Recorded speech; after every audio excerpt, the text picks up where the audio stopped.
a right-wing rag. And it really sometimes has have quite a radical edge. And what we have in Dundee is we have the Cabinet Secretary for Health, Shona Robeson, who's a colleague of mine in the SNP, and we have the widow, actually out in Kirriemuir, the widow of Frank Coppell. Frank Coppell was a very distinguished footballer who played for Dundee United. He headed the ball rather too often, and he developed dementia. Now, whether that was the cause of his dementia is open to debate. That's certainly a debate that's going on in the football world at the moment. But he wasn't 60, and therefore his widow tells the story now of how they had to find £300 a week to help pay for the personal care for Frank Coppell, who was a footballer in the days when they didn't make huge wages. They still don't in Dundee, quite honestly. And that's been a campaign that she's been running, and she's taken to the Scottish Government. And Shona has said, yes, we want to do this, but of course it's a matter of the money. How do we pay for that? Well, okay, how do the Coppells pay for that level of care? Frank has sadly died, but his widow carries on the campaign and has got a lot of support. Another story in the paper today is about a murdered woman, murdered in one of the Dundee Council estates. No money, very popular woman, and the community got together and did crowdfunding to pay for her funeral. And one of the big pictures in the paper today is of that grim old black horse-drawn hearse with men in black suits and black hats on black horses taking the coffin to the crematorium. And that's the kind of funeral that normally ordinary folk can't afford to pay for. Crowdfunding made that possible for this woman who was murdered recently. Funeral poverty, that's another thing, a big hole in your finances when somebody in your family dies. How do we cope with that kind of thing? You know, the government doesn't give you a grant for it that's actually worth anything at all. If you are living in poverty, how do you bury the people who die in your family? So, two sides to the city. And we decided that we wanted to try and bring these sides together. We wanted the great and good of the city to come and join the Fairness Commission. Not just the great and good, because at an early stage we realised that almost everybody who we were going to get to come and talk about poverty was earning over 60,000 a year. And in one case, 177,000 a year. And we thought, well, actually we have to introduce some reality here now as well. And so we got people like the Brooksbank Money Advice Centre and Ginny from Brooksbank, who runs a very good money advice centre in the heart of one of the council schemes. The Citizens Advice Bureau manager was coming anyway, Mary Kinnenmonth. She wasn't on 60,000 a year, but no. She was just about one of the only ones. And others, and we brought in a community representative as well. But nonetheless, it was still the great and good round the table. It was very, very senior people. The principal of the college, the chief executive and the director of administration were attending as well. From the council, we had the head of NHS Health Scotland. We had a number of other extremely senior people, the director of public health. And we got them around the table and we took them out to different parts of the city, and we had a whole lot of expert testimony, which you will find in that bottom one, the hyperlinked index to papers presented to the Fairness Commission. Really, really good stuff. And we had also exposure as a result of the work of Shelter, Craigal Communities and Faith in the Community, and Jackie from Faith in the Communities over there, who went and gathered interviews, stories, little videos from people who were actually living in poverty and suffering the problems that we were trying to address. And that was good because it meant that people were exposed to direct stories being told by the people themselves. And then we had a big event in February of this year whereby it wasn't just videos and stories, it was the actual people themselves. And we sat around tables in a room like this in the centre of town, and they told us their real difficulties. I was at a table with people who were caring for disabled relatives. The fact they were the carers meant that they couldn't possibly work because they had so many responsibilities and duties just looking after their family, and they were living in dire poverty, and absolutely it was an eye-opener. And that particular event, as Jackie might recall, was an emotional event. We actually managed, by use of all of these tales, these personal tales, to extract tears from glass eyes.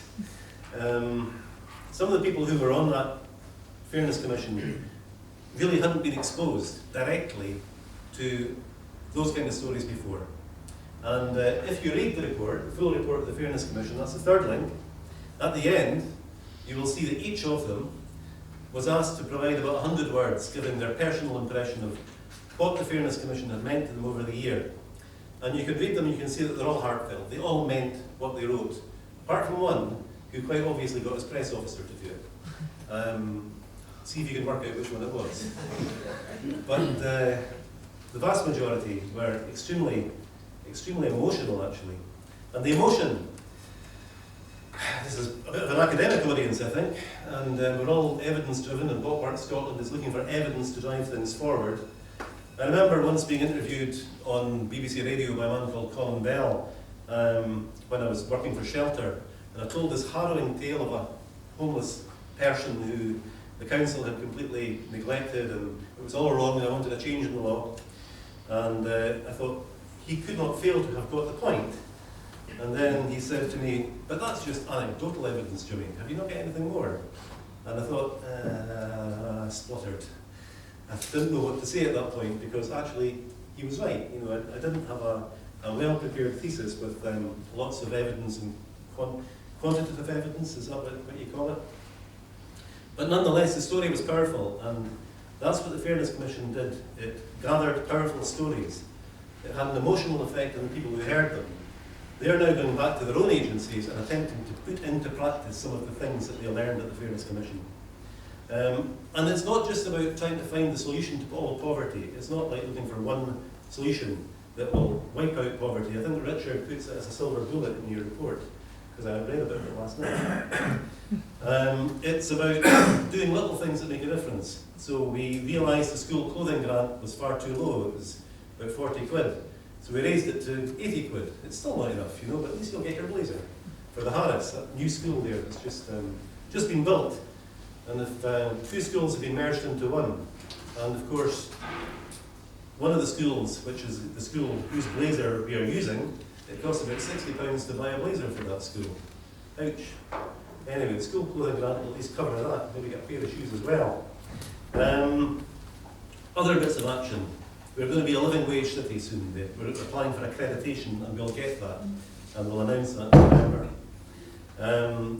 A lot of other little things are being done. A lot of other organisations are just weaving the Fairness Commission recommendations into their work plans for the next year. And that's good, because it's not just about individual things, it's about an attitude, it's about remembering you have to think about the people that you serve. One of the conclusions that we came to was the more senior you get in an organisation, the more important you become, the further away you get from the people that you serve. And that's a big problem, because then you take decisions which are callous. You might decide to demolish people's houses because it seems like the right thing to do, but you don't take account of the actual effect on those people and what happens to them after you've demolished their houses. So, I'll there stop now because I'm running out of time. I may have run out of time already, but what I urge you to do today is to enjoy the presentations, to think about the emotional side of things, to think about the anecdotes, to think about the stories. Because actually, all the dry academic reports in the world, and I'm not saying that they're bad things, won't be the thing that makes you personally change your behaviour or try and go the extra mile to do something different. It's individual stories from people that you know or have met, so that you can understand their situation, so that you will actually then feel that you have to do something about it. There's an imperative for change. And so I would urge you to take the two things together, the anecdotes and the academic evidence, and that gives you a really, really powerful case. And with that, I just ask you all to do one thing, and that is to follow the links on that report, have a look at it. There's a film as well where you can actually see some of the people who are in it. They explain their stories. In some cases, they will tell you how Dundee City Council let them down. And of course, I'm a Dundee City Councillor, I'm a member of the administration, and those stories were presented to people who were in charge of the services, like the homeless service, which were being criticised, and they then went away and tried to sort the problems.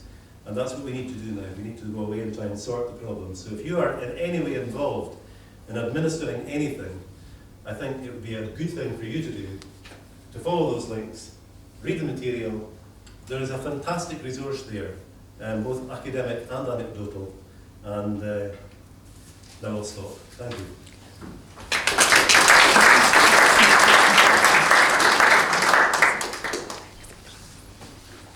Great, thanks very much. So next we have John McKendrick. Some of you may have heard of him before. He has been doing for a long while research into local approaches to tackling poverty, and he spoke as part of the Dundee Fairness Commission process. So I'll set up your presentation because that will get going. Just for the avoidance of doubt, I wasn't the person with a 177 grand salary that Jimmy was talking about either. Great, thanks very much. So what I want to do then, first of all, to state what I'm about, what I think, because standing here at the front, you get a certain take on the situation. If it was a different person standing here at the front, of a different presentation you get. So you can see through my presentation, I'll tell you exactly what my principles are, what I think of tackling poverty at the outset. My job is really to set in context today's work, to say what else is going on in Scotland and what's the big picture with regard to tackling poverty, and within that, what's the contribution of the local to tackling poverty in Scotland. So I'll take us through what the current political context is, what some of the key challenges are in terms of the scale of the problem that we face. But in terms of where I stand then, for starting out, I'm a Weegie, which means I come from the Glasgow, Scotland's finest city, with its own particular challenges. I think it's important, this is a talk about local approaches to poverty. And although Glasgow and Dundee have many similarities, and if you were to pick two of the 32 authorities that were most alike, then Dundee's most alike would be Glasgow. Nevertheless, the challenges that are faced are particular to place. So I'm with a bit of a degree of humility I stand here. I am not coming here to tell Dundee or to tell the other authorities that are represented what they should be doing in their area. So it's the background of Scotland's poorest city that I stand here. And like Jimmy said as well, academic experts are not the only people whose voices should be listened to. We have got a particular contribution to make in terms of Scotland's quest to tackle poverty, and that is the ability to stand back from the detail and try to present that overview, or to stand back and look with a hard set of eyes at the evidence and reach tough conclusions. But we don't have that lived everyday experience with the best will in the world. And I think it's important that I acknowledge that at the outset. It's a long time since I experienced poverty in my day-to-day life, even though it's something that's very much part of my working life in terms of things I'm interested in. But my view on poverty, and anybody's view on poverty, can be lumped into any one of those four descriptors there. There are some that would think that poverty is just there and it's not really a problem, we shouldn't be worrying too much about it. It's a structural feature of society that will be there, but it's not too problematic, so let's just forget about it and get on with it. There are others, on the other hand, that think that poverty is a problem. But even when we accept that poverty is a problem, we might have a different view of what that problem is. So some are content to blame the people experiencing poverty. That is the problem that has to be addressed. It's changing the behaviours of those who are poor because they are feckless, they are wasteful, they are not doing the right things. That's one particular take that if you read the Daily Mail, you're very comfortable with. On the other side of the spectrum, there are those that would say that you'll always have poverty because there are vested interests of institutions and powerful individuals that keep others poor. And these, if you like, are the polar opposite opinions you can take if you see poverty be a problem. Blaming the people or blaming those in power that keep them down. I don't subscribe to either of the views. I see myself as firmly in the middle. And I think that we have poverty because we're not doing the right things with the resources that are available to us. But I think that if we did the right things in terms of policy decisions, in terms of distribution of resources, then there would be a lot less poverty than there is today. And as far as I'm concerned, that's a view of an optimist, because that's a view that says that something can be done. It's not that people will always do the wrong thing, it's not that institutions will always keep people down. I think if we can do, as Jimmy said, little things that make a difference, then I think that poverty can be reduced, if not eradicated. So what about this wider country of which we're part in Scotland then? What's the Scottish take on poverty? Well, we do like to believe that there's nobody like us, and there is much, I think, in Scotland that there's good news for people that are concerned to tackle poverty. And I'm sharing with you some attitudinal data over the next few slides. The vast majority of people in Scotland accept that poverty exists. These data there are from a survey I did for STV a few years ago, looking specifically at child poverty. And the vast majority of people in Scotland, with regard to that particular type of poverty, think that there's either quite a lot of child poverty in Scotland or that there's some. So people get it, they don't think it's not an issue that's there, they acknowledge that there is poverty in Scotland. And I think equally importantly, they want to do something about it. So the vast majority of people in Scotland think it's very important to do something to tackle poverty. So right away we have a good position. We have acknowledging that the problem's there, and we have the vast majority of people in Scotland wanting something to be done about it. And that's a good base to start with if we want to think about local strategies or national strategies to tackle poverty. But it's not all good news if we scratch a little bit beneath the surface. Now there's a lot I could make of the next two charts, but I just want to skirt through and get the headlines across. As well as asking people whether poverty exists and whether we think it's important to address it, people are also asked in attitudinal surveys what they think are the reasons for poverty. And they do this in two ways. They give a long list of items and they tell people, tell me all the things that contribute to people having poverty. And then once they've done that, they ask again, what's the main reason that people live in poverty? So the first set of data I have, and what's represented in the table here, are some data for contributory factors. What do people in Scotland, and in this case you're also comparing with England and Wales, what do they think are the things that lead to poverty in Scotland? And what you see there is that it's the most frequent reason for poverty in Scotland, according to the general public, is parents, and thinking about child poverty, is parents' alcoholism, drug abuse or other addictions. That's the most common thing that in Scotland we think contributes to child poverty. And if you look a little bit carefully at the data, and apologies if it's a light on the screen, the proportion that think this is higher in Scotland than it is in England and Wales. And these data are slightly out of date, they have changed a little, but it remains the case that people in Scotland, the main reason they think for child poverty is parents' alcoholism, drug abuse and other addictions, and we're more likely to think that in Scotland than we are in England and Wales. Now, I don't necessarily disagree with that, because I think alcoholism, drug abuse and addiction do contribute to child poverty. I think it'd be wrong of us to put our head in the sand and say that this is not a factor that contributes. But I think what is problematic is that Scots also think that is the biggest reason for child poverty. So 1 in 3, it's slightly less now, but it still sits as the most common reason that people in Scotland think for child poverty in our country at the current time. Almost 1 in 3, it's probably nearer to 1 in 4 if I'm honest about it, but it still is the most prevalent reason that we think the big cause of child poverty is parents' problems, it's blaming the individuals. And I think rather negatively, a tiny proportion think that the main cause of child poverty is that social benefits are not high enough. So we like to think that we're progressive. We like to think that we have this sense of, the common weal in Scotland and a concern for our fellow citizen. We like to position ourselves as being different to England and Wales because we're a more caring nation. And there's evidence for that, but if you scratch beneath the surface, it's not a universal welfarist attitude that we have. We still have to win hearts and minds if we want to have anti-poverty action that people can buy into. And there certainly is a harshness and attitude that's there in terms of particular groups that's there within Scotland. So I think a degree of caution is required in terms of understanding who we are, and understanding who we are is important if we're going to make a difference. Because with the best will in the world, we've turned up here today because we believe that tackling poverty is important. But if we want to tackle poverty in Scotland, we've got to win hearts and minds, we've got to win other people over. And I think we have to appreciate that there is not as welfarist an attitude in Scotland as sometimes we like to believe. So what's the direction of travel in terms of numbers then? Well, broadly speaking, it's a good news story that's went a bit flat.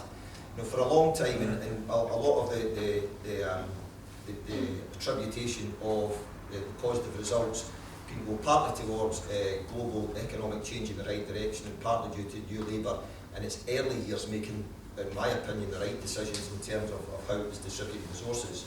And the early years of New Labour is a combination of some of the decisions they made and a combination of wider economic conditions led to a dramatic fall in child poverty for quite some time.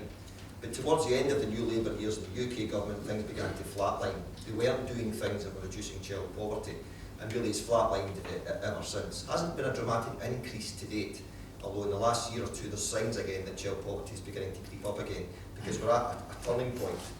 The projections are that having flatlined for some time. The rates of child poverty will begin to increase again for the next few years, and that's the Institute for Fiscal Studies projection that I've nicked and put on the screen behind me. So the good years are over. The good years in terms of reducing child poverty are long over. We're flatlining for a while, and we are now looking ahead to perhaps a set of years where the problem that we know is already fairly prevalent is going to become more prevalent. The scale of the challenge will be bigger. Although the scale of the challenge is bigger in a UK context, we're doing quite well. This is a league table we should be proud to be sitting right at the bottom of.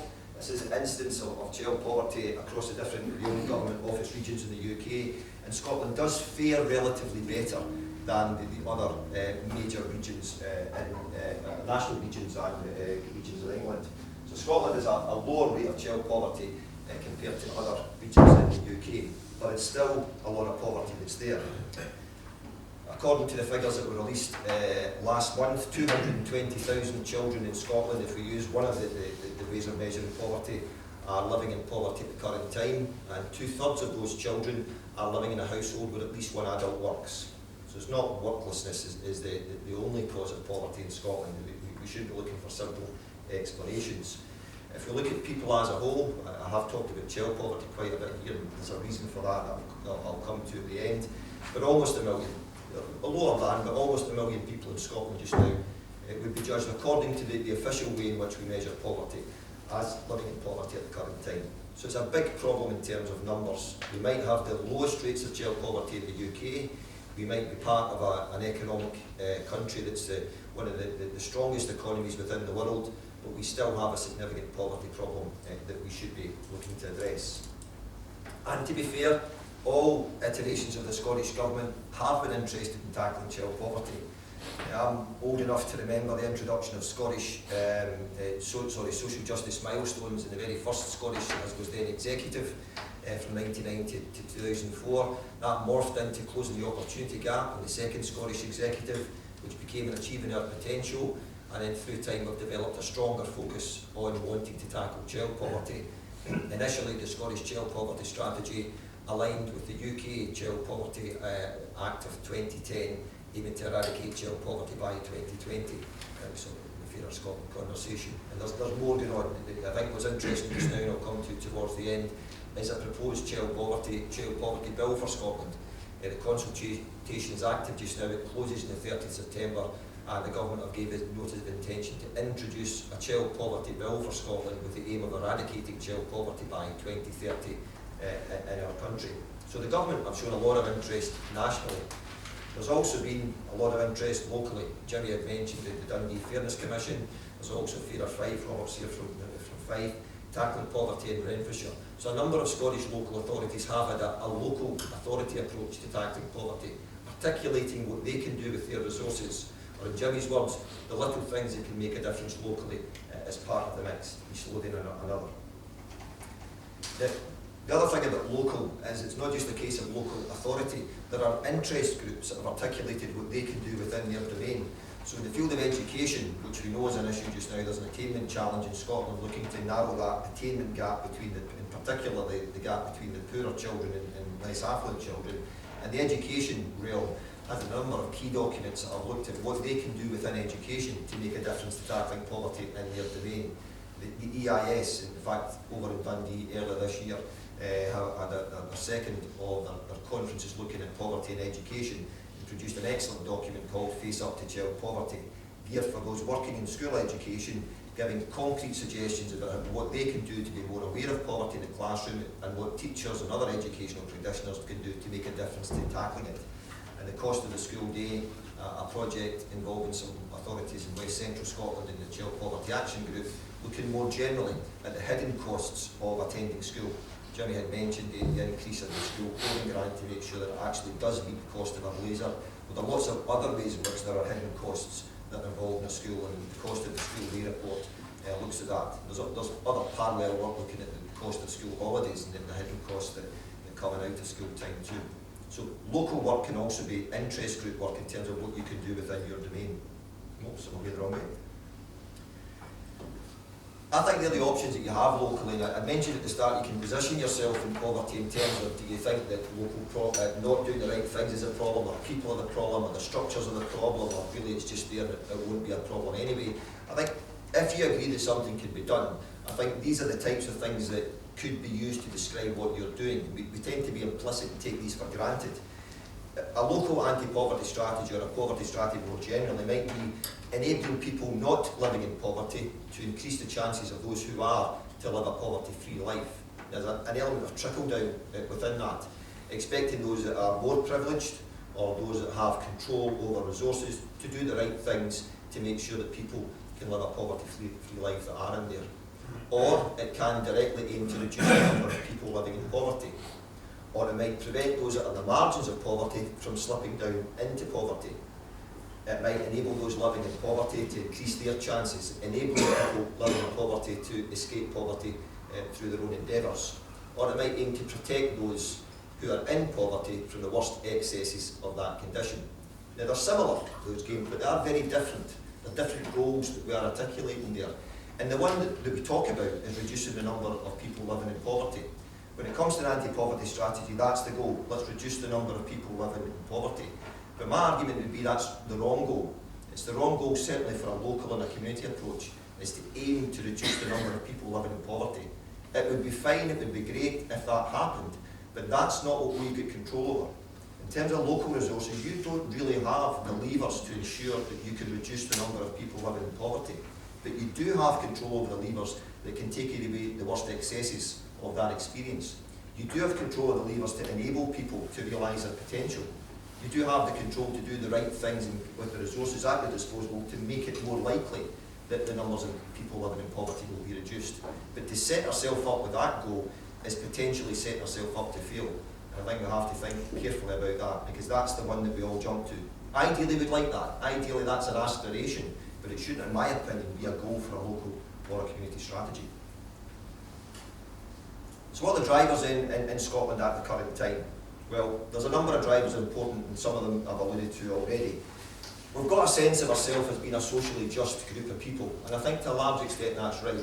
While public attitudes would suggest we're slightly different to England and Wales, we're slightly more Canadian, we're slightly more Welsh, we're not dramatically different. We're of the same ilk, and the difference is one of degree rather than outright type. But I think what we have in Scotland is that difference is enough for us to have a different type of debate. And that difference is enough for those that are in charge of our resources to do different things and talk in different ways. So for Dundee to have its Fairness Commission is possible because of how we view ourselves. And I think that sense of being different, that sense of being socially just, actually takes on a whole different level of importance in Scotland, because it allows different things to happen. The way in which we talk about poverty, the way in which we want to do things to address poverty can be different in Scotland because we see it as being who we are and what we're about, even if we're not. You know, that's a bit to keep quiet about in case it goes. It's what we do, if you like. We also, given the scale of Scotland, have a very strong anti-poverty sector. We have organisations that are very active. The Child Poverty Action Group in the realm of child poverty, the Poverty Alliance more generally, are very active organisations that importantly are aligned with government. Government listen to them. So it's not just that we have a strong sector, but we have a sector that are listened to and respected, which leads to, I think, the ability to have things done. We've got good local data to a degree. I'll come back to that briefly in conclusion. We're looking ahead to the Child Poverty Bill. Has been something that we're going to introduce next year. I think we will introduce it. It's not an if, it's a case of what it will comprise rather than will it happen. And of course we've got nationalist politics. Now I'm not party political in any shape or form. I'll even vote for the Conservatives or a right-wing party if I think they do the right things for the country. My votes are there to be won. But I think what's interesting about nationalist politics at the current time, it tends to position itself against what's going on down south. And at the current time that's really important, because the direction of travel in the UK is not conducive to a socially just society, or one in which tackling poverty is being treated with respect and seriousness with what it should. So at the current time, I think it's good that we have a nationalist politics that's positioning itself against it, that's doing things to challenge bedroom tax, it's looking to reintroduce a child poverty bill because the UK government is repealing the Child Poverty 2010 Act. There's much, I think, it's a benefit at the current time of what we are. Just a few last things I want to say about the Scottish Child Poverty Bill. It's a mimic. We had a Child Poverty Act 2010. The UK government gave notice that it wanted to repeal it. Its reasons for doing so, to a degree, were valid. To a degree. The broad aspiration of tackling child poverty is something we should be concerned with, but there were some problems in what the bill was about, and they over-egged the problems, which gave them justification for removing the bill. And I think what's important in the bill, the consultation ends next week, it's the 30th of September. And question 4 of the 10 questions in that consultation is asking what the links between the national and the local should be in that Child Poverty 2010 Act. One of the things that will happen is the way in which child poverty is measured currently for the 2010 Act is proposed to continue forward in the Scottish bill. And I won't go through the details. It's necessarily complex, the way that we measure child poverty. It's 4 different indicators we use, and targets are set. So, for example, we want to reduce to fewer than 10% the number of children living in relative income poverty would be our main target, and I'll spare you the details of that. I think the point I would make, and it's a really important point given the focus of this conference, and the point I made a few slides ago about what a local strategy should be, these national ways of measuring poverty are the right things to do for the nation. We should be looking to reduce the number of children, in this case, living in poverty in Scotland. But for local strategies, that means absolutely nothing. We don't have data to estimate the number of children in Dundee that are, we don't have robust data to estimate for the number of children in Dundee or in smaller areas that are living in poverty using these measures. So there's a slight disconnect between what our big aims are as a nation as a whole and whether we can measure up locally to see whether we're making a local difference to contribute towards that. And that's part of that broader issue about what the goals of a local strategy should be. Is it just about reducing numbers, or should it be something different? And I'm arguing strongly it should be something different. And a final cautionary word: solidarity is not just a political party in Scotland. Solidarity was one of the main national purpose targets. It is one of the main national purpose targets we have. By 2017, next year, the Scottish Government, when it came in, has set itself the target of reducing income inequality in Scotland. What it meant by that was increasing the share of households' income at the same time as narrowing the gap between those with the most and least. The actual share of household income has increased, but there's been very little change to the gap between the narrowing of the gap in income inequality over the time of this indicator. So the last word I would say in terms of the quest to tackle poverty and the role of the contribution locally is we've had some grand plans in the past, and it's right to aim and to aspire to that. But if we really want to be transformational, it's not good enough to have the aspirations. We have to have the concrete actions that make a difference and be prepared to do things differently and at a different scale than beforehand if you really want to address that problem. Scotland has made no difference to income inequality in Scotland, despite aspiring to do so. And I think the last thing we want to do is Scotland making no difference to child poverty by 2030, despite the fact that we aspire to tackle that. Thank you.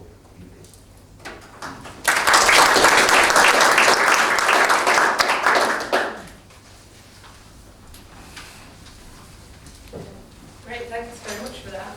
I should have said at the beginning, we will share all the slides after the event from all the speakers. So if you didn't capture all the numbers there, we will share them around, and we can share all the reports as well. I jotted down loads of questions for John there, and I'm sure everyone else has as well. We're going to do the questions after all the presentations, so there'll be about 20 minutes for everyone to ask some questions. So if you've got anything, just make a note of it before we have Richard, and then we'll take them as a panel, as a group after that. So I'll set Richard up now.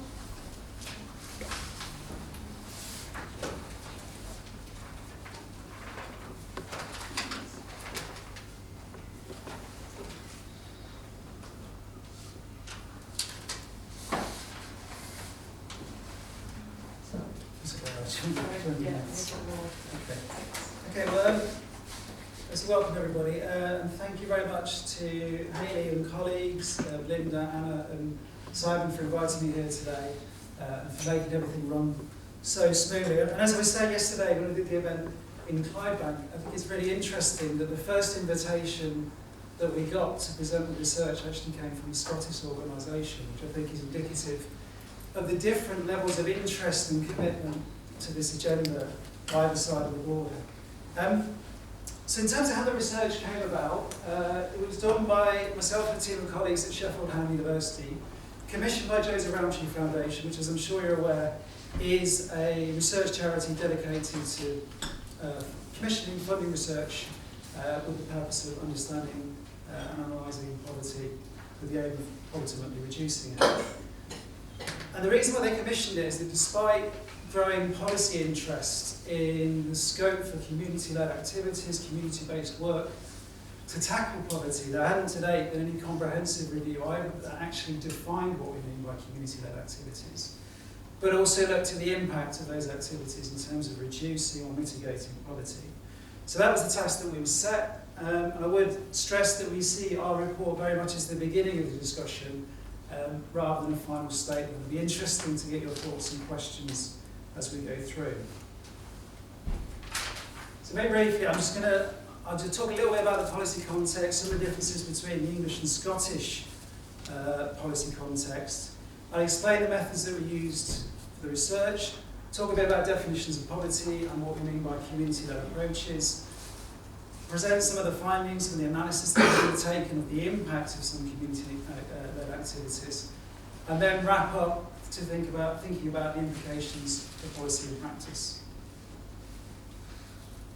Now, as I said, I think there's been a growing policy interest in community-led activities across the UK, and I think that it's found expression in the shift that we've seen from large-scale, top-down, area-based initiatives through to, I guess, a model-based, more an asset-based development about devolving power and responsibility to communities and releasing and using local assets. And I think there's been a number of factors that have been driving this shift. Obviously, we're in a context of declining funds under what some people have described as enduring austerity. We've seen a dismantling of those large area-based region schemes. And under that pressure of declining funding, I think there's been seen to be a need to deliver services and improve outcomes beyond the means. Now, one of the responses to that has been the public service reform agenda, doing things more effectively and efficiently in terms of public sector-led provision. But there's also been a drive to diversify provision and to encourage communities to take control of assets and services themselves. And I think there's competing political narratives at play here. Certainly from our perspective in England, this is very much about tackling dependency. So the coalition government when it came to power was explicitly critical of those larger top-down region schemes precisely because they saw them as encouraging dependency on public sector spending in disadvantaged communities. Obviously a controversial position, but alongside that I think there is a genuine interest as well in empowering communities and supporting more autonomous neighbourhood-level activities. Clearly there's divergent paths across the UK. I think the extent of the difference and the degree to which it's just rhetoric can be debated. But there are tangible differences in the way things are developing. So in England we've seen what's been called the death of regeneration. All those ABIs, NDC and housing market renewal have been ended. There's been no kind of replacement scheme put in place. So that neighbourhood renewal infrastructure has been stripped out, and in its place we've seen the introduction of city regional structures of governance, local enterprise partnerships, combined authorities, and a kind of laissez-faire localism. I've seen it called DIY regeneration. So various rights have been put in place through the Localism Act of 2011, neighbourhood planning, the suite of community rights, to enable communities to do different things in their neighbourhoods. And what's distinct about the English context is there is no requirement or expectation that those rights are used to tackle disadvantage or that any of the resources being made available are focused on the poorest neighbourhoods. So I guess in that sense, from our perspective, things are very much greener north of the border in the sense that you still have a strategic commitment to regeneration as expressed in the Achieving a Sustainable Future strategy, but also that the Community Empowerment Act has an explicit focus on tackling, on reducing inequality and on targeting poorer neighbourhoods. So I think it raises interesting questions about whether there's more scope and appetite in Scotland to try and tackle poverty through some of the community-led approaches that I'm going to talk about. The one thing that we do have in common, I think, is the pernicious impact of welfare reforms, which hits the poorest places hardest. And if you want to get under the skin of some of the increase in child poverty, I think this is a good starting point with some of the stats that John was just showing us. So these are figures produced by colleagues at Sheffield Hallam. They show the total amount that's been lost at a local authority level, but also on average for working age individuals, based on changes to entitlement and welfare reforms during the period of the coalition government. So by 2014-2015, as you'll see, Dundee was losing £56 million, so that was the total amount of income that was no longer being paid out to residents in welfare payments, which equated to £560 per person. And these, the first 5 of the top 5 most affected in Scotland, so Dundee's in 4th position. So that gives you a sense, I guess, of the scale of the challenge. I'm not suggesting for one moment that community-led activities can rush in and fill that gap. I think it gives a good sense of the context in which community organisations are operating. Okay, what do we do for the research? We developed a typology of community-led approaches. I'll come back to that. We spoke to various stakeholders to road test the typology. We looked at around about 140 documents. We looked at about 400 documents. About 140 found their way into the report, of which I counted on the train up. Only 15 actually focused explicitly on Scotland. So the bulk of the evidence is on England. And we did search for evidence from each of the 4 nations. So it wasn't, it's just the kind of the way that it panned out. We did the analysis, we looked at the impacts of various initiatives, the drivers and barriers, what makes for successful intervention. We looked at whether interventions have the potential to be scaled up, and also whether they're transferable. So could you do something in a different neighbourhood that's being done in a particular place? And I would stress the evidence base is very limited. By their nature, small-scale, local, community-based activities don't have a lot of money anyway, let alone to undertake rigorous evaluations. So we were kind of trying to piece together a narrative from a fairly limited evidence base. So what do we mean by poverty? Well, we've done various pieces of work for the Joseph Rowntree Foundation. We tend to make a distinction between material poverty and what we call non-material poverty. So by material poverty, we mean all the things that John's just been talking about. So household income being below a certain threshold, or material deprivation in terms of not being able to afford basic goods and services. And that can be measured directly or using various proxies, looking at employment levels or worklessness or jobs being created and so on. But to go back to Jimmy's point as well, the lived experiences of poverty clearly matter too. What it means to be poor, or the kind of things associated with living in poverty, such as poor health, low educational attainment, substandard housing, rates of fear of or experiences of crime and so on. So we also consider all those different things as well in terms of thinking about the effectiveness of the activities that we look at. And we overlaid on top of that a distinction that JRF makes. They talk about prevention, pockets or prospects. So this is really about the nature and timing of impacts. So is a particular intervention preventing people from falling into poverty in the first place? Is it having an immediate material impact on pockets, increasing household resources? Or is it improving prospects, life chances? Is it giving people the chance, for example, to access education and training that might lead to paid work at a later point? In terms of community-led approaches, we come up with a definition. It's not particularly snappy, but hopefully fairly encompassing. We talked about activities undertaken by individuals, groups, or organisations within defined geographical neighbourhoods. The focus was very much on neighbourhoods, in order to achieve social, economic, and environmental objectives defined by participants with minimal external control.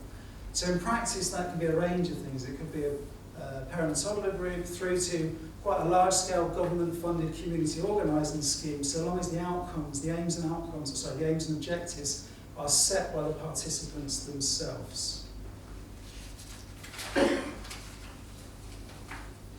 And given that there was no existing typology of community-led approaches, we tried to come up with our own one. So we drew on the work of various community development theories. I won't go into detail now, it's all in the report.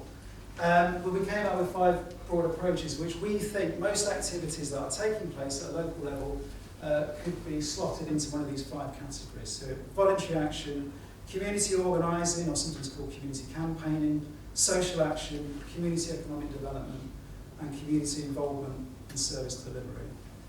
So I'm just going to briefly run through what they are, because there's some interest in the way that we define this. So by voluntary action, really we're often talking about volunteering, but we didn't call it volunteering because it also includes things like mutual exchange through time banks. So we're talking about actions being taken to improve quality of life, economic social outcomes in neighbourhoods. It could be about providing services to complement existing services or replace ones that don't exist or have been withdrawn. Not just about area, it's about developing individual capacity and also opportunities for interaction, social interaction, that can be an end in itself. So you'll see various activities within this approach: volunteering, capacity building, and as I've said, service delivery. And some examples might be food banks, as I've already said, parents and toddlers groups, welfare and debt advice, sports and leisure clubs. So it's quite a broad category, and in some senses this one's a bit of a catch-all category because the other four have a sort of community development angle to them. Community organising, I guess this sort of originally was quite a radical left-wing tradition based on a lot of conflict, on addressing power imbalances, but tends to be used more, and this is the sense we've used it in terms of building capacity and consensus. So fundamentally, it differs from voluntary action as building capacity is an end in itself, so it's about helping residents to be able to acquire power, influence their ability to improve quality of life. So you're developing grassroots forms of self-help and mutual support. Some examples in England, we've had the community organisers and community first programmes. Things like neighbourhood clean-ups, fund days, campaigns to save local services could all fit within this typology. Social action, the way we define it in some senses, is very much in the radical roots of the community organising traditions it first emerged. So it's about redressing imbalances of power. It's about mobilising the community to rectify things that are being done unjustly to them. So you're trying to change policy, influence the allocation of resources. And there's a thread of activism running through all the kinds of activities you might see within this approach. Things like campaigning, developing coalitions, mobilising residents, asserting power direct action. And some examples that you may be, everyone I think will be familiar with the living wage campaign. The Focus E15 Mothers Group, that's where the picture's from, was a campaign to resist eviction from a hostel that was being closed for lone parents, and also led into a wider campaign against gentrification and the loss of social housing in London. And we see various occupations to stop the closure of services. Community economic development is a term I'm sure many of you are familiar with. It's fundamentally about improving household incomes and or levels of resources that are circulating within neighbourhoods. So really it's about generating local economic growth. And it can take on various forms. It can be about running social enterprises, providing access to low-cost credit from credit unions. And often there's an element of acquiring or managing assets, which could be wind turbine, housing, community centre, shops, pubs, etc. And finally, a final category which didn't actually make it into the report for various reasons, but I think is still quite important, is what we call community involvement in service delivery or community engagement in service delivery. And I think the key thing here is the emphasis on co-production. So it's not about tokenistic engagement, it's about getting communities involved in designing, delivering, managing, evaluating, monitoring, commissioning services. And there's been a number of examples of that. There's been different iterations of our place in England and Scotland, neighbourhood planning in England, participatory budgeting might fall into this approach. So those are the 5 approaches. As I say, they're not hard and fast. Certain activities might sit across more than one approach, but it's our attempt to try and sort of take what's a very broad and amorphous area of activity and give it some shape and a framework to understand it. Okay. So in the time remaining, I'm going to present some of the findings from the research. Now inevitably, I'm trying to summarise a 50-page report. I'm going to be cantering through it. It's a potted summary of some of the findings and some of the key themes to emerge from that particular piece of work. And I think it's interesting what Jimmy was saying about powerful stories. When you do a presentation, invariably you kind of suck the life and soul out of some of the rich description that you've got in the report and beyond. So with that in mind, I would encourage you to look at the report, which will maybe bring some of the examples that I'm going to talk about to life. So in terms of voluntary action, I'll work my way through the typologies. Various examples. I won't go into the first one, I think, because of time. But I think what you find, or what we found when we looked at the evidence, is that this kind of examples of voluntary action. There was a report on community resilience in Northern Ireland. It looked at informal and formal volunteering. And it reported benefits in terms of improvements in non-material qualities. So things like well-being, enhanced social interaction, perceived safety and friendliness of the area were all things that were being suggested were improved for involvement in volunteering. Less evidence of material improvements, although there were some exceptions. There was, for example, a project called Merton Mans in Durham, which was a group set up to provide opportunities for social interaction between parents on the estate. And it reported that not only did it enhance well-being, which was one of the objectives, but actually through improving well-being, some of the participants, some of the women in the group subsequently went on into education, so improving prospects, but also into paid employment, therefore having a beneficial impact on pockets. Now, no surprises, when you look at the factors that seem to contribute towards effective voluntary action, there's often a need for ongoing support. Community development workers providing help and training. It's stating the obvious, but these things don't tend to emerge in a vacuum. And one of the difficulties in the current context is that this kind of work is very much compromised by cuts, by austerity, which undermine that support infrastructure. And also, some of the evidence suggests people's priorities change during hard times, so they deprioritise volunteering to focus on their family or to focus on their work. We looked at one example of voluntary action in some depth, food banks, given its proliferation, but also the general level of interest and academic research on it. There's been rapid growth, there's about 500 in the UK, and I think that growth, and certainly the evidence suggests that it's meeting immediate material needs. So you'd see when people are research that reports interviews of people using food banks will talk about it being a lifeline, or they wouldn't have known what they'd have done without it. And interestingly, users of food banks also report improved social well-being and improvements in mental health, which comes from the interactions with other users and also staff. Now, it's an interesting example because I think it's one of those ones where what starts off as quite a local level activity can actually achieve scale. And that's attributed partly to the Trustful Bank franchise model, but also its nature as a faith-based project, so it means it can tap into that network of Christian organisations to deliver food banks. Now obviously there's a lot of critics contend that often it's just a short-term emergency fix, it absolves government of the responsibility for tackling the wider determinants of poverty.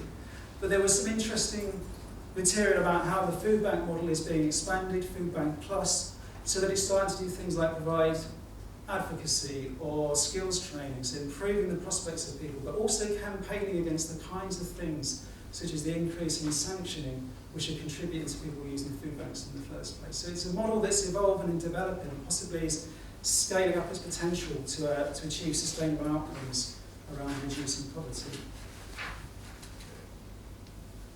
In terms of community organising and social action, we collapsed the two categories in the report because there's a lot of overlap. There's a diverse range of activities. It ranges from things like Poverty Ends Now. There was a group of young people living in Newcastle and Gateshead who got together and supported to raise awareness of issues facing households in poverty, such as holiday hunger, so where children don't have access to free school meals during summer holidays, through to the anti-eviction, anti-gentrification campaign of Focus E15 that I mentioned earlier. There's some government-funded programmes around community organising, also big lottery-funded programmes, which actually provide fairly few or very little evidence of poverty-related benefits. They talk about things like community organising being useful in creating new social enterprises and increasing volunteering, new partnerships and resources, but they don't really say a lot about what the benefits for individual participants are.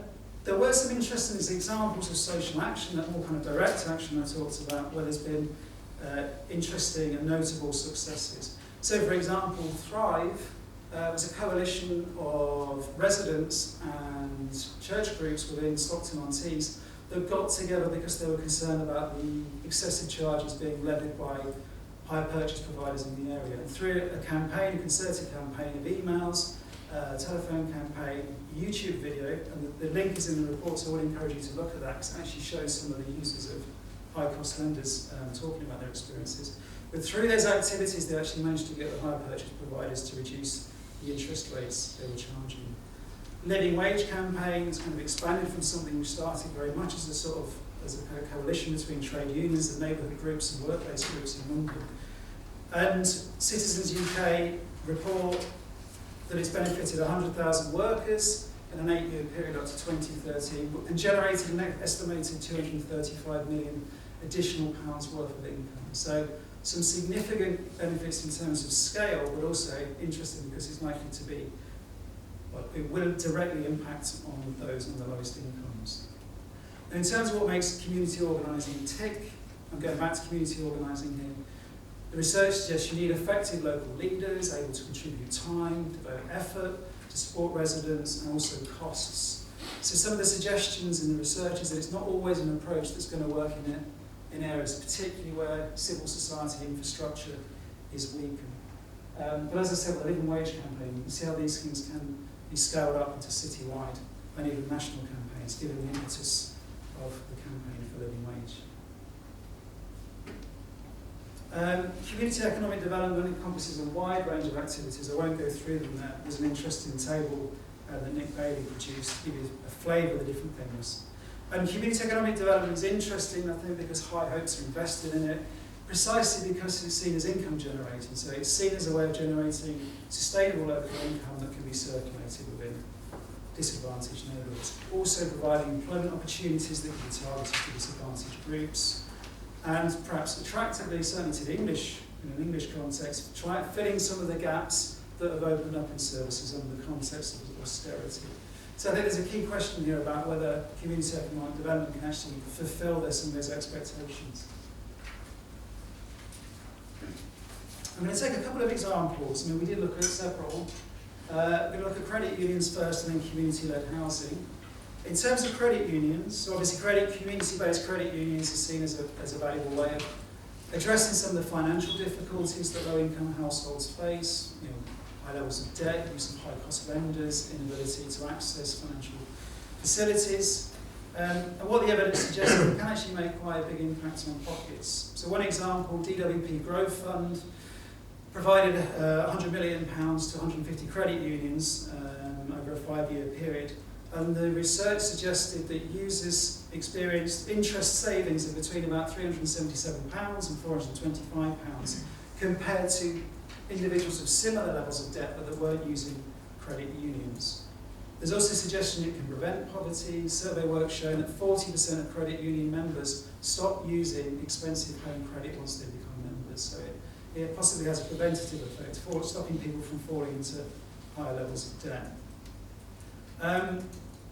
Lots of challenges around credit unions. They actually have very limited penetration. About 2% of households use credit unions.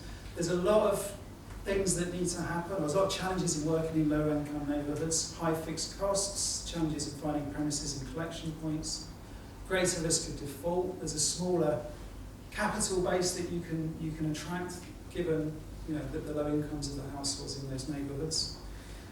And also lots of things need to be in place to make credit unions work. Good IT systems, leadership, business acumen, strong sponsor and so on, committed volunteers. They're not just things that can be set up easily. And in terms of the interest in community economic development as a means of generating sustainable local income, what you find when you look at the evidence is actually not only do credit unions need quite a lot of start-up financing, but they also often need ongoing subsidy. And that's particularly important in order that they can continue serving people on the lowest incomes. So there isn't that trade-off where they have to try and attract a far wider, more affluent customer base that perhaps takes them away from their community roots. So lots of benefits, but also lots of challenges in this particular model. How are we doing for time? About 4 minutes. 4 minutes. I might skip the next slide. Okay. We won't talk about community-led housing now. If anybody wants me to pick up on this when I come back, I think I'd be more than happy to do that in questions. So in terms of the final reflections and policy implications, as I said, very potted summary, but hopefully giving you a flavour of what's in the report. I think our main conclusions were, there are important and valuable things that these projects, these activities are doing around tackling poverty, a wide range of material and non-material benefits.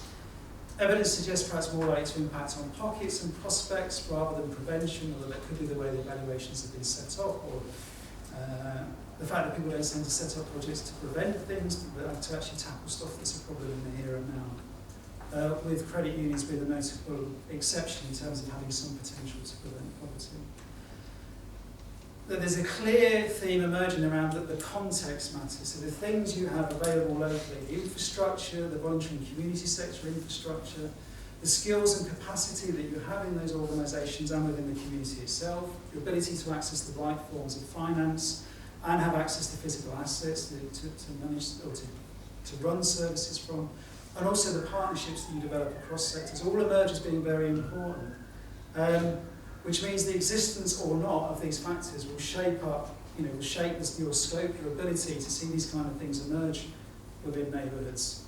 and whether they can be replicated into other areas.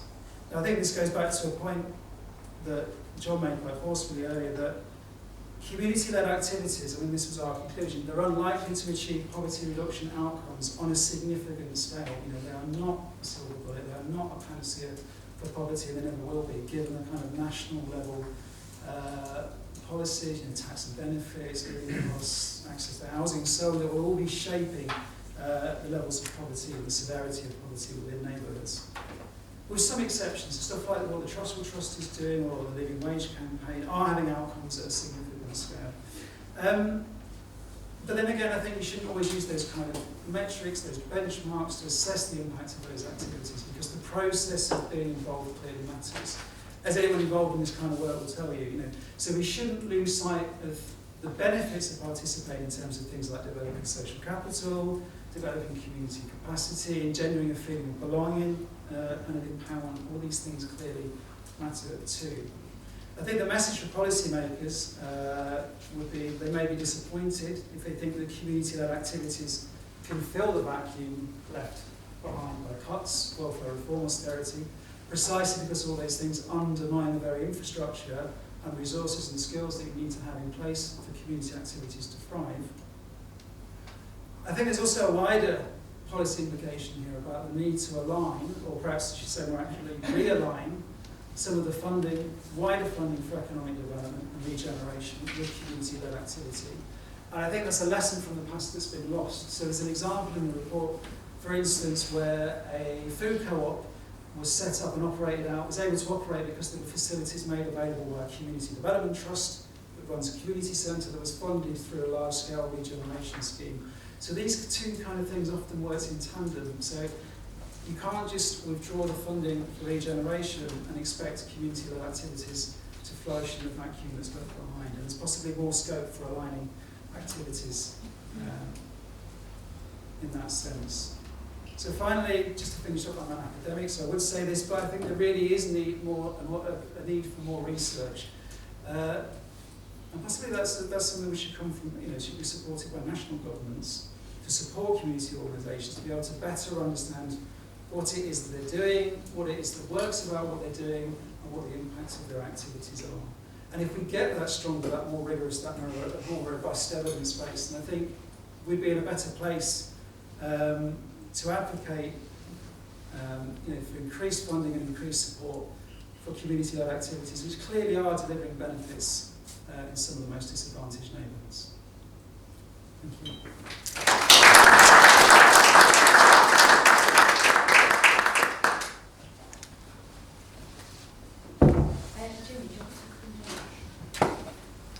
Okay, so we've got about 15-20 minutes for questions. You can ask them to any of the speakers or all of the speakers, it's up to you. Has anybody got any to kick us off? Great. Sorry, Richard, I'm drink from water. Did the research suggest that the material benefits and improvements were actually closer to delivery of the material improvements? In some cases, yes. I mean, we did get that Merton Man's example that I gave you. That if you improve well-being and actually put people in a better position to go out and access jobs and access to education. So in that sense, there was some evidence that one is a precursor to the other. It wasn't something that kind of ran through all the examples that we were looking at, but certainly I think it's interesting to look at the sequence of which one follows the other. Yeah, the project that I've led, that would suggest, it suggests, the evidence is suggesting to us you needed those non-material things to be addressed to enable people to access and either organise themselves or access some of the opportunities that are actually there. But that foundational stuff is quite fundamental to the change.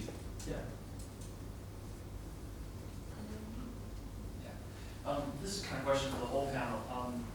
It seems to me that the lack of data is a major barrier to addressing the kind of poverty issue. I think Dr. Richard both mentioned that specifically in their talk. So I was just wondering if you know, the whole panel could comment on the extent to which, you know, better or more robust data collection, you know, whether, you know, mixed methods, you know, regardless of the type, whether that can be embedded, and to what extent it can be embedded in these more community-led approaches.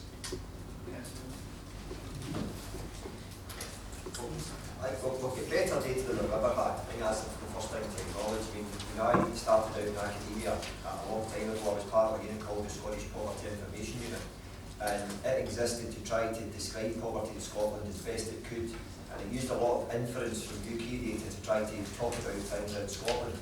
Since the introduction of a Scottish executive, we've had great data in terms of where we were beforehand, but it's not quite good enough for us to describe accurately what's going on in communities and neighbourhoods. The Scottish Index of Multiple Deprivation has got a role to play. There's online portals with the Scottish Neighbourhood Statistics, again, is quite useful for profiling the local area. But there is a disconnect, I think, between national strategies which are targeting income-based measures of poverty and local strategies which, with the best will in the world, will never have income data to align and self work at. So I think we've got to understand the link between the two. If we want to understand the contribution that the local are making towards national strategies, then we have to think about the way in which we measure poverty. And my quick response to that would be that we should give more credence to deprivation-based measures, multiple deprivation-based measures, because that is something that we could benchmark nationally and get a local against it. But I think it's really important we've got the bus data. I think it's important that we make the most of the data that we have at the current time. But researchers will always ask for more and better data, like Richard. So it's a case of that balance. I mean, you wouldn't want to get to the stage, and even though I'm a researcher, you'd never want to get to the stage where you had robust local measures of income poverty, because the cost of collecting that data would be exorbitant, and the intrusion in people's life on a regular basis to collect that data would be disproportionate to its benefit. So yes, we need better data, but we have to, I think, understand the links between local and national. That's a top priority at the current time. I can on that too. I'm all in favour of more data. Data is really useful. But I actually want more analysis. We have a lot of data already. We need some more analysis. We need to try and work out why some of the things that we do aren't working and why others do work. And I think maybe we lack that. But we also need analysis right at the front desk level. I go on about this so that it's important that people who are actually delivering the services are listening, because I think quite often you will have had contact with a bureaucracy of some kind, and you'll have got your first 20 words out, and then the person on the other end of the phone, assuming you manage to reach a person, will say, right, okay, I know what you're wanting, and you haven't even told half of your story. We're not all hugely articulate, we're not all able to get the nub of whatever it is we need out quickly over the phone or over a front counter or whatever. And so I think we need some analysis of the way that we interact with the people that we serve, and we need some data about how successful the things that we do are. We have, in the council, we have customer satisfaction surveys. One of my personal hobby horses is that none of the data which is collected by councillors, to whom many complaints come, is actually properly recorded and analysed and reported on. And I suspect that might be true across the country. Certainly in Dundee, there is no organised way of analysing what's come through councillors and drawing lessons from it. So it's not just about counting things at a higher level, it's about trying to get into the real nitty-gritty and understanding why things go wrong. I'm definitely in favour of that kind of data. Okay. So like, 2 quick points. One, when the UK government dismantled all these large-scale area-based regeneration schemes, it also dismantled the whole kind of evaluation framework that went around those as well. So there's a real gap in terms of our understanding of what's being delivered and what the impact is at a neighbourhood level. Obviously, this is a very disparate set of activities, so you can't kind of wrap a large-scale evaluation around it. I certainly think there could be more governments are doing to support local community groups to undertake or commission evaluation to better understand the impact of their activities. But I think there's an important point there is this is not something we should be doing to these groups, but working with them to produce research, clarity and collectively. Because the evaluation in the past has tended to be very much top-down. Sorry, we'll go here and then to...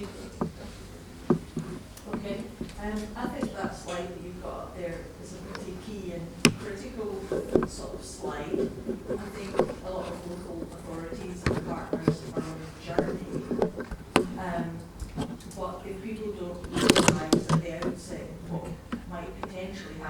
good or bad or whatever, I think that's maybe an issue, because I think there is a tension between those that are sort of aspirational and seeing what might potentially happen if you change X and Y in terms of communities and let community projects develop, versus the tension that there will be people there already saying, well, you're not going to solve the problems and all the budget things.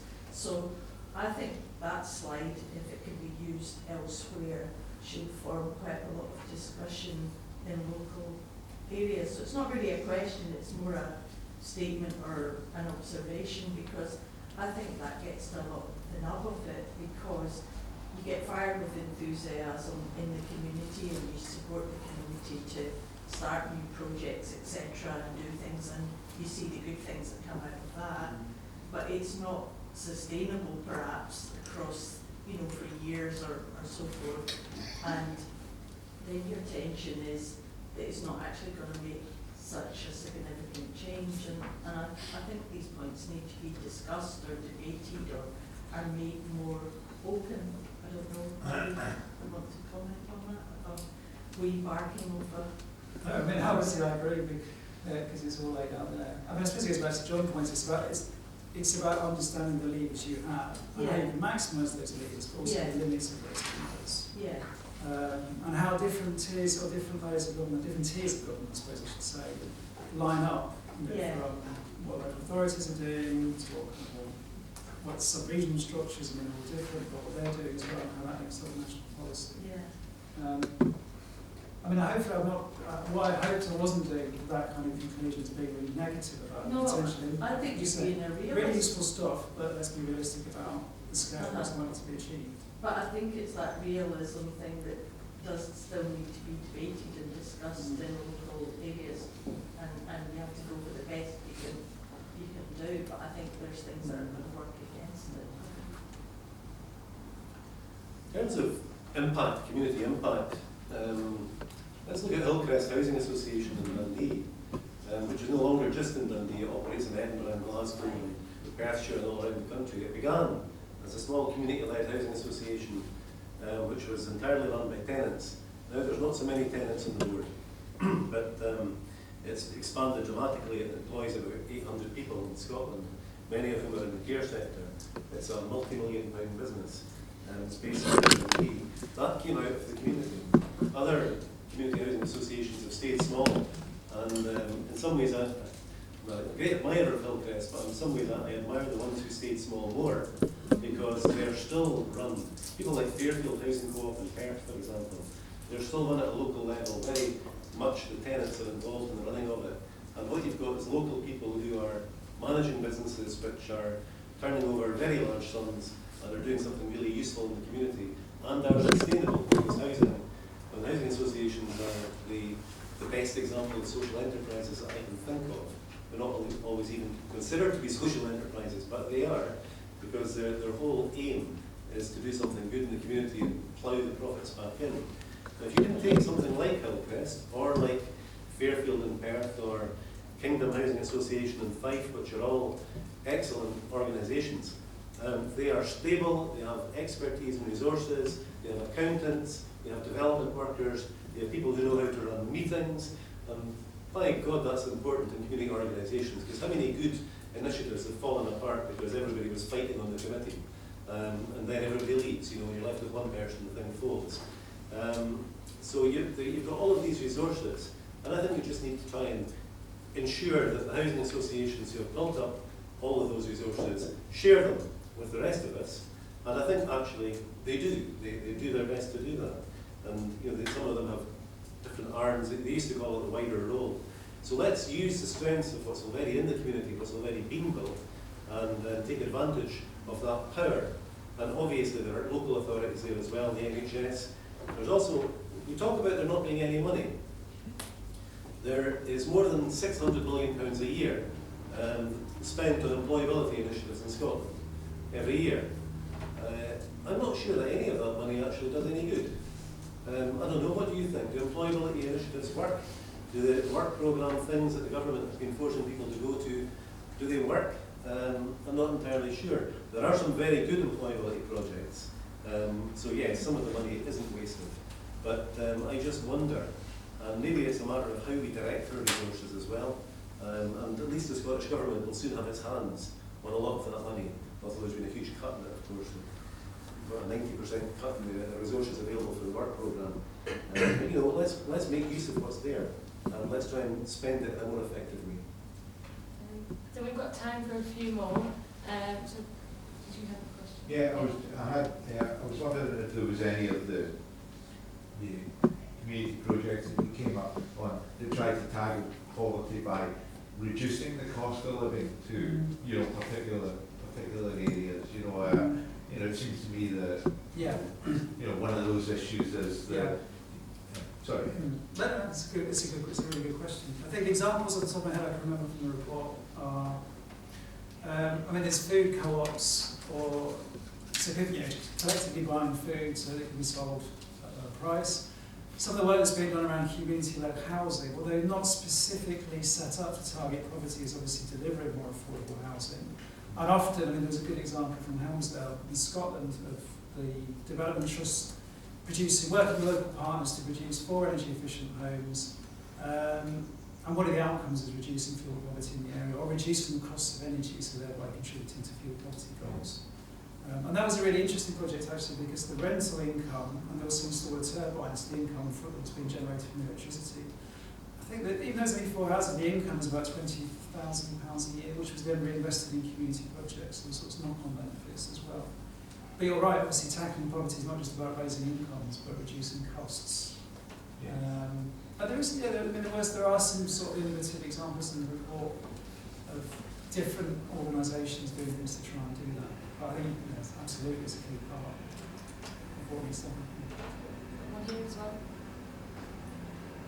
I'd like to say thank you to all three of you for this morning's presentations.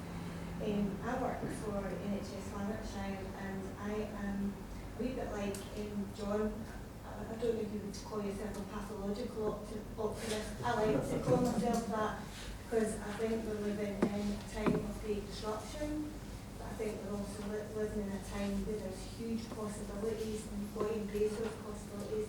It's happening. We've got Councillor Black saying we've got to do things differently. So from a statutory organisation point of view, and the whole advent health and social care partnerships, how would you advise that we instill courage and an open will to be able to say to those decision makers, looking at commission services, give them money to the communities? And let's look at doing something really, really differently here. It's risk taking, but I feel optimistic that it could work because what we're doing is they're working, and we're constantly producing results that nobody wants. So I'm just interested to hear how you're looking at what you talk about controls of leverage. How do we start to instill courage amongst people to make those decisions? I'm happy to play my bit, but when I feel a more collective part. Is that for all three? Yeah. It must be a Lanarkshire thing, that optimism, that's where I'm from as well. But I think we need to get across the fact that, one, it's okay to fail. It's okay to try things that don't work, so you have to have the courage to do things differently, and it won't be a crisis if it doesn't work. I think that's something really, really important, because you can't hang people out to dry for something that fails. Because the kind of Harry Burns line, Chief Medical Officer in Scotland, if we keep doing the same things, we're going to get the same problems. So we have to do something differently, but part of that comes with the realisation that some things won't work. So I think that's one element to it. We've got to create that climate. But I think the second thing is that celebration of that myth to some extent, but probably that collective sense that we care about people and it's what we want. So you can have the courage to take these decisions to do things differently, to do things where you enable people to do things to tackle the big problem of poverty, because it's what people in Scotland want. The social attitudinal surveys all point towards that. We think that in the case of child poverty, it's there and we should do something about it. So I think people sometimes need a reassurance of that, because so often we hear the kind of the Channel 4 programmes about people living in the streets and how they live their lives, and there's a sense in which people don't buy into this idea that poverty isn't just a personal problem. And a although there is some data to suggest that that's an attitude that we have to acknowledge and recognise, I think there's so much other evidence to suggest it's something that we want to do something about, and that should resonate with those that have got to make decisions. They want to do the popular things. It is popular, it is a vote winner to try and articulate something different locally, and local authorities, Dundee being a good case in point, have taken the lead in doing that. I think the more that happens, and the more we talk about it, the more it doesn't seem to be a risk or something radical. It just becomes something that we should be doing in almost mainstream. We do things differently, and we do things for that higher purpose of tackling poverty.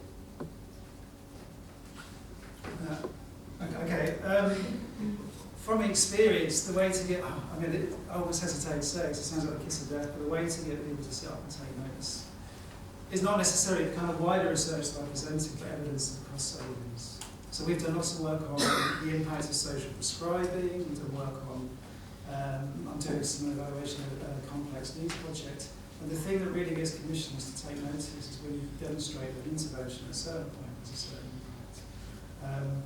But these kind of things can't be really applied to these small-scale community projects, and in many ways kind of miss the whole point of the projects in the first place. But I guess it's about somehow finding a hook or a way of tapping into the language and kind of the understandings and the culture of that sort of commissioning to try and connect what communities are doing well to the kinds of things that they want to fund, and that appeals to the rationales that they'll use to allocate those resources.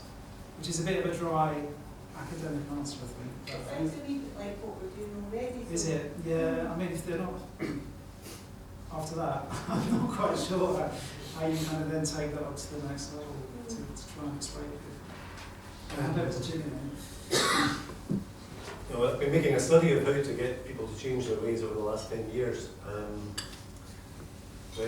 I'm not sure I've found the answer, but the cost savings thing is really important. Yeah, absolutely. If you can demonstrate cost savings, you're a quarter of the way there. But it's always hard to stimulate change. In Dundee, the Health and Social Care Partnership is a big opportunity to stimulate change, and I think that's probably true across the country. It depends how well they work though. We're actually lucky here that we all speak to each other. The Dundee Partnership works quite well, and the Health and Social Care Partnership appears to be working quite well. But what you're taking is two enormous departments, social work and NHS, and trying to knit them together and make them change their ways. So there are two occupational therapy teams, for example, and they work quite differently. And just trying to get those two teams to work together, and everybody's willing to do it, but just the nuts and bolts of making it happen are problems, just logistical problems. You have to change the way you work, one way or another. I'm involved at Dundee Voluntary Action, where I work during the day with technology-enabled care. There's a system which enables people to send in their blood glucose monitoring results or their heart rate. It's called Florence. You use an old phone, it could be a Nokia brick, it doesn't need to be a smartphone. You text it in, it goes into a computer database, the doctor can see it. If something goes wrong, the doctor is alerted. If you forget to take your readings and send them in, Florence, which is what it's called, sends you a message and reminds you. It's incredibly cheap. It really is remarkably cheap. It works in many parts of the country. It's just increasing it now in Dundee and also in Angus. And we're already having difficulty because there's already a team which is using a system for home health monitoring, a particular set of results, who are already using a system that uses PCs, smartphones, in people's homes. And that's fine, but they're saying, well, we can't use this other system because we're already using this one.